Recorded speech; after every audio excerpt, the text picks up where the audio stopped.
Despite the millions of job openings that are apparently out there, it's harder than ever to get hired. The news is constantly telling us that companies are desperate for workers and that there's tons of jobs just waiting to be filled. Meanwhile, there's stories everywhere of people sending out tens or hundreds of applications without ever getting a single interview. It just doesn't make sense. So what really happened to turn finding work into a full-time job? Well, a few decades ago, even when there were job shortages, it was still much easier to get a good job. The advice the boomers give of putting on a tie and asking the manager for a job really worked. All it took was enough tries before you finally met someone who liked you. Today, you could try this thousands of times and you probably still wouldn't get a chance. One difference that's easy to notice is that the bar for entry has gotten significantly higher for most jobs. Before 2000, a good college degree was almost a guarantee of a good job. Companies would compete with each other to get the most recent graduates. They were forced to offer a wage that could support a family. If they didn't, they wouldn't get any employees. But now the tables have completely turned, and they're only really interested in the very top % of students. What used to amount to a free entry ticket has become the very minimum of what they expect. Despite over 70% of listed jobs requiring a bachelor's degree, only a bit over 30% of American adults actually have one. But you don't just need a good degree, of course. You also need real-world experience even for so-called entry-level positions. Companies are so picky now that they're asking people who have just left college to have years worth of experience, all for a salary they can barely survive on. The only way to get this is to work while studying full-time, which is rarely possible if you need to do an internship for the field you plan on entering. The past always looks better in hindsight, of course. There were still job shortages and people still got rejected, but the key difference between then and now is the massive rise in competition because of the internet. If you were a company in the 1980s looking to hire a few new employees, you didn't really have many options. Small companies could only recruit through in-person events, word of mouth, or physical leaflets posted to boards. It was a slow, long process with only a few applicants to choose from. Hiring managers had to treat each applicant like a real person, using their own judgment to figure out who would be the best fit. Large companies only had a few more tools at their disposal. With their size, they could get a foot in the door at colleges or high schools and hoover up applications that way. But even then, they were still much more limited. So just think about how much this process has changed in such a short time. If any company wants a new employee, all they need to do is put a listing out on one of the many websites for that explicit purpose, and it'll almost immediately be seen by thousands and thousands of people, along with a whole wave of different recruiters who will spread it even more. Without any barriers to applying like showing up in person, these jobs can get thousands of applicants. There's no reason not to try your luck, so why not send off 50 applications? As it's gotten harder and people need to send even more applications to get a chance, it's only gotten worse. If you're using your personal phone number to close business deals, you're not just mixing work and play, but you're sabotaging your chances of success. Recently, I've been doing a bunch of traveling, and I've been trying to operate my business through just my personal phone. It was a terrible idea. You can't really communicate with people properly. You're trying to manage all these different sections of your business with multiple different apps. You lose track of everything. It's just an absolute nightmare, especially when other people notice this and don't take you as seriously because you're just working from your phone. Not only can this look amateur, but you and your team are probably using 18 different apps to get your work done, right? That was my case, which is why I want to tell you about the sponsor of this video, Nextiva, where you can cut down on all of this to just one app. Nextiva consolidates your business voice, text, video meetings, and CRM inside of one app. You get seamless, personalized customer interactions across all channels, and you can do this even if you're currently running your business off of your personal phone, and your CRM is a spreadsheet. You don't need any tech experience, you just need to download their app and follow the easy setup. You can make this one change and your business will look as polished as a Fortune 500 company, and you'll be able to focus on closing and scaling up your business. This is the year to level up your business and lower your costs. Go to trynextiva.com/moon or use the link down below in the description to get 50% off of your plan.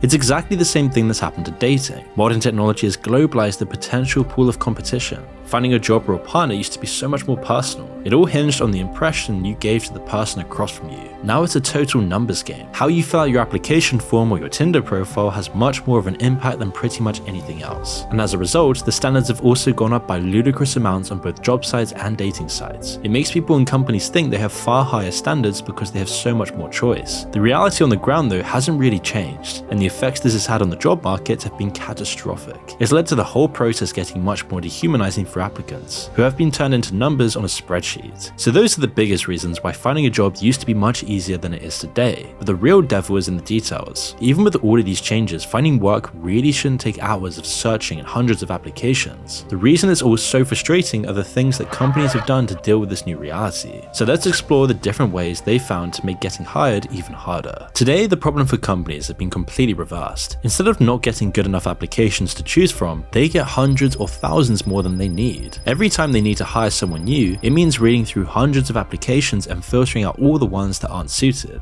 In a perfect world, companies would put more time and effort into this, but we all know that hasn't really happened. Instead, they've turned to one of the most frustrating and dehumanizing parts of the modern job market: automatic rejection systems. Today, over 97% of Fortune 500 companies use what's referred to as an ATS, an applicant tracking system. The basic idea is simple. An ATS works like a sieve, filtering out any applications that don't meet whatever requirements the employer has set. When they first came into widespread use in the early 2000s with the rise of the internet, they could only deal with a few basic questions. If someone ticks the box saying they're not legally allowed to work, for example, they'd get rejected. Today, ATS companies advertise their services to the public like this is still the only thing they do. Companies like Greenhouse, Lever, or Workday have to admit their products automatically reject people. It's far too obvious for them to deny it, but they try to give the impression that it's only a few legal questions that do this. Of course, this isn't the case at all. Rejection questions, where giving the wrong answer puts your CV in the reject pile, are everywhere today. In fact, they're only the first hurdle an applicant needs to get past to beat the machine. As the internet becomes the main place to search for jobs, ATS companies had to adapt. They needed to keep up with the increasing amounts of applications, so they added more rejection questions. Instead of just filtering out the people you legally can't hire, they started giving companies the option to reject people based on whatever legal criteria they wanted.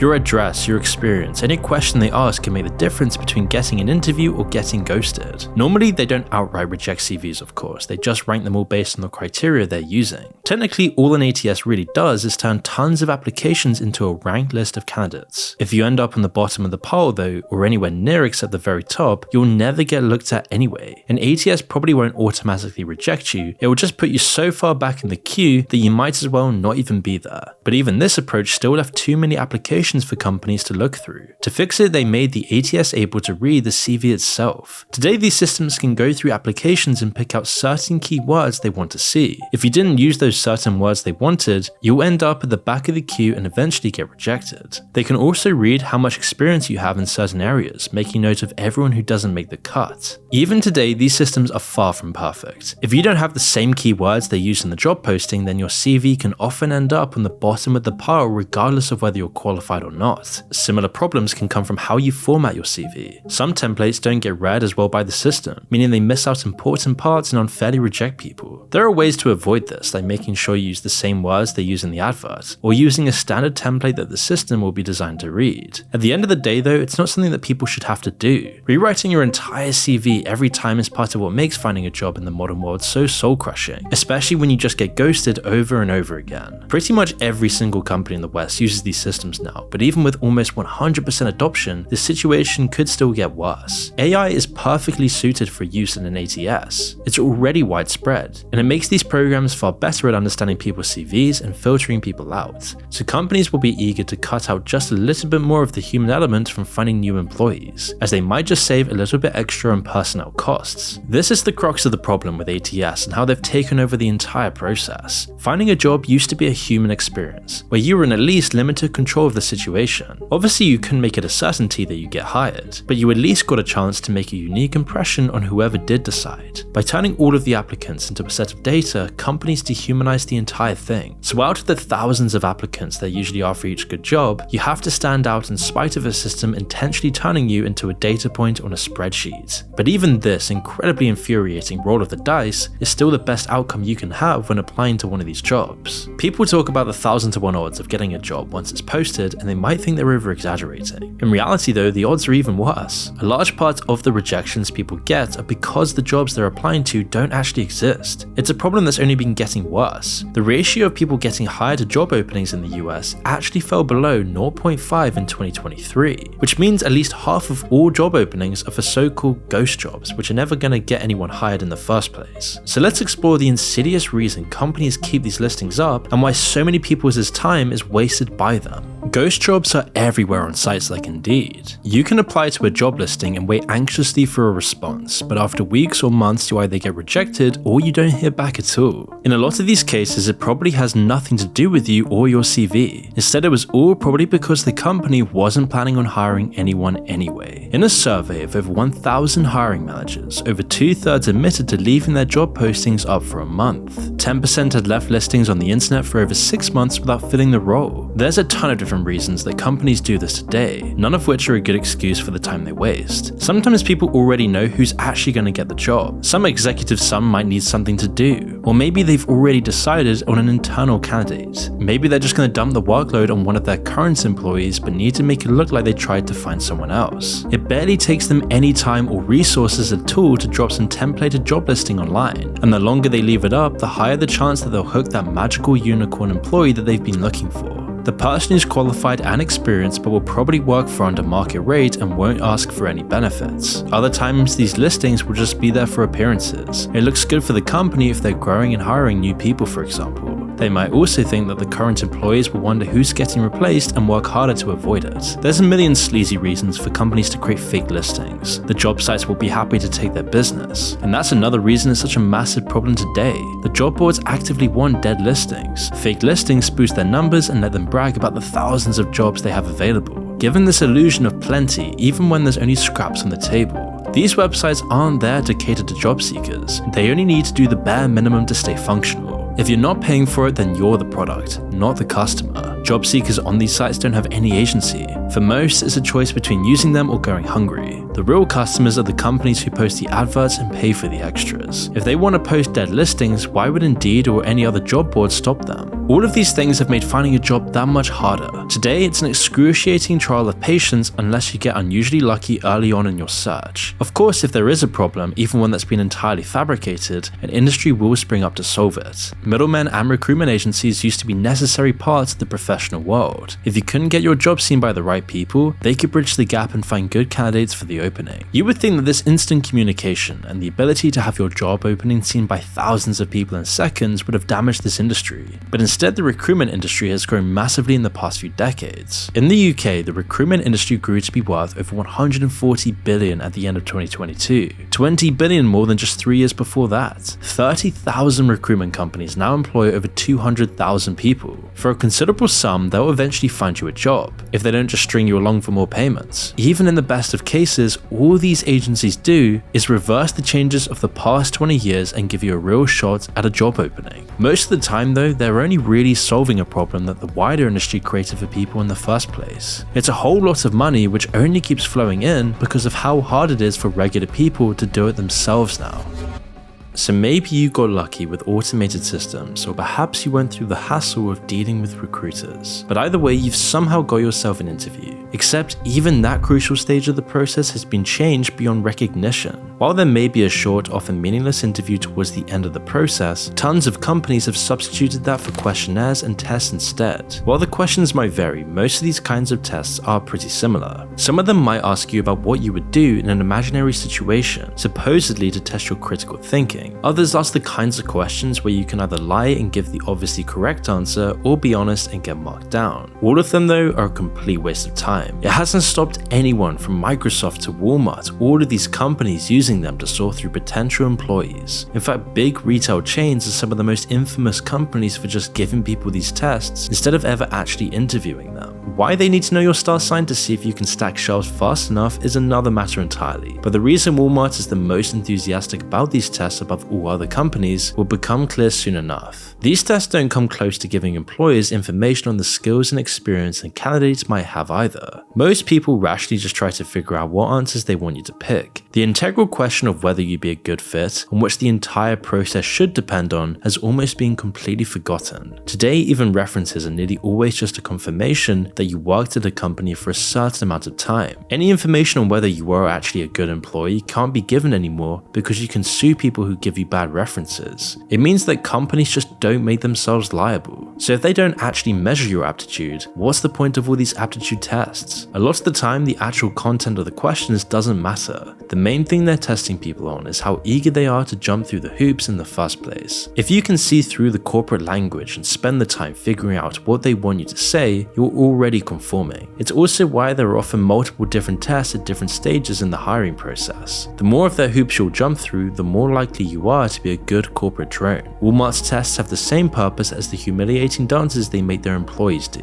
They break people down just a little bit more. Another reason for these tests has nothing to do with the candidates at all. Instead, they're in place because the upper management has no faith in the people further down the pyramid to choose good employees. Once companies start hiring by questionnaire, they can take middle management out of the loop entirely. It means they can put even more of their faith and trust into data and spreadsheets over real human judgment. With all of the changes we've seen in hiring in the past 2 decades, a common theme has emerged. All of these changes take the power out of the hands of the applicant and put them into the hands of corporate management.